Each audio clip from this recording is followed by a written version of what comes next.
तो चलिए आज सोहम पारेख के मामले पे थोड़ी गहराई से बात करते हैं। हाँ, ये भारतीय टेक प्रोफेशनल्स हैं और सिलिकॉन वैली में आजकल इनकी काफी चर्चा हो रही है। बिल्कुल। हमारे पास कुछ न्यूज रिपोर्ट्स हैं जिनमें मिक्स पैनल के को-फाउंडर सुहेल दोशी के आरोप है और फिर पारेख का अपना जवाब भी है। जी।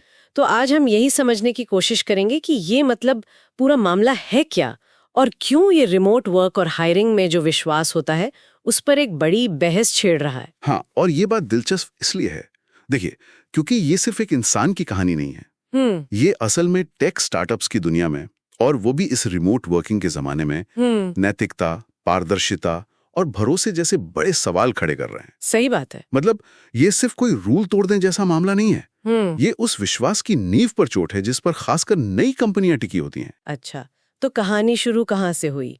ये मिक्स पैनल के को-फाउंडर सुहेल दोशी, उन्होंने सोशल मीडिया पर कुछ दावे किए। जी हाँ, उन्होंने सोशल मीडिया पर यह आरोप लगाया कि सोहम पारेख एक ही वक्त में, मतलब चुपके से, 3 से 4 अमेरिकी स्टार्टअप्स के लिए काम कर रहे थे। 3-4 एक साथ। हाँ।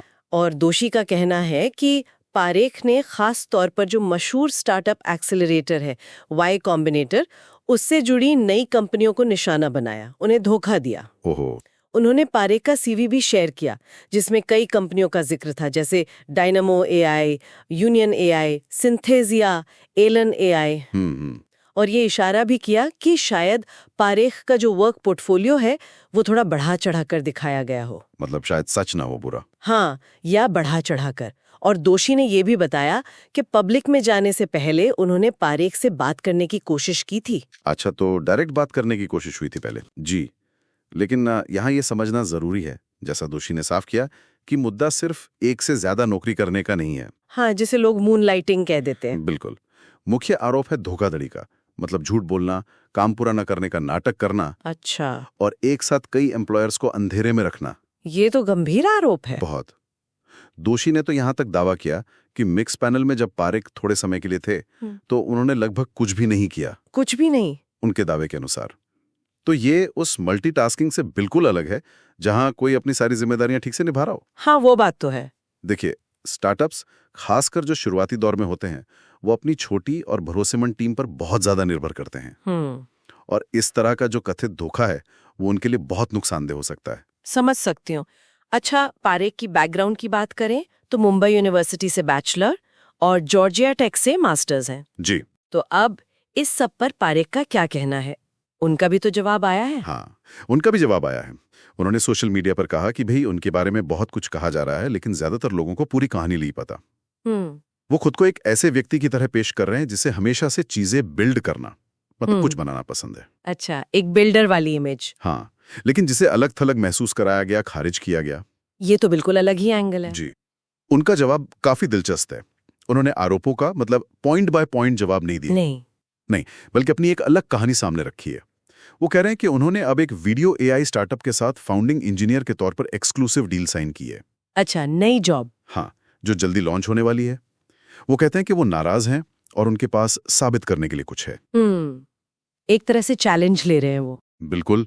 और उन्होंने ये भी मेंशन किया कि जिस कंपनी से वो अब जुड़े हैं वो मिसफिट्स का समर्थन करती है, मतलब जो लोग लीक से हटकर चलते हैं। तो ये एक तरह से अपनी स्थिति को जस्टिफाई करने का तरीका हुआ और भविष्य के काम से जवाब देने की बात। हाँ, रणनीति कुछ ऐसी ही लगती है। और ये मामला सिर्फ टेक की दुनिया तक ही नहीं रहा है ना, ये तो ऑनलाइन बहुत फैल गया सुना है। हाँ बिल्कुल, खासकर भारत में तो ये जंगल की आग की तरह फैला। गुरुवार को सोहम पारेख भारत में टॉप ट्रेंडिंग टॉपिक था। सच में? जी। हैशटैग सोहम गेट चला, मीम्स बने, काफी कुछ हुआ। बाप रे, मीम्स तो आजकल हर चीज पर बन जाते हैं। हाँ, वो तो है, लेकिन मीम्स के अलावा इस मामले ने कई, मतलब गंभीर बहसों को भी हवा दी है। जैसे कि? पहली तो यही कि ये जो रिमोट वर्किंग है इसकी नैतिकता क्या है। दूसरी, स्टार्टअप्स, खासकर अर्ली स्टेज वाले, अपने कर्मचारियों पर कितना और कैसे भरोसा करें, वो भी तब जब वो हजारों मील दूर बैठे हों। ये तो बड़ा सवाल है। और तीसरा, ये जो टेक इकोसिस्टम में एक साथ कई जगह चुपके से काम करने का चलन है, जिसे मून बाइटिंग कहते हैं, इसकी क्या सीमाएं होनी चाहिए। सही बात है। ये घटना दिखाती है कि दूर बैठे किसी की परफॉर्मेंस और कमिटमेंट को वेरीफाई करना कितना मुश्किल हो सकता है, और ये भरोसे वाला मुद्दा कितना नाजुक है।